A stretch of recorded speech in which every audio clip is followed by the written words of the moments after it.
తెనుగోళ్ళు ఇచ్చిన శిల్పక పండ్లు తేనె మామిడి పండ్లు తీయంగా తిందామె తీరొక్క పండ్లు చిలక నేరేడి పండ్లు కాబోళ్ళు ఇచ్చిన మక్క కంకులు అవి పాల కంకులు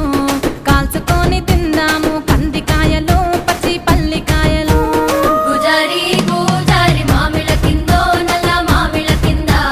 కుసుమరోళ్ళేసిన కుందన బొమ్మ అది కుందన బొమ్మ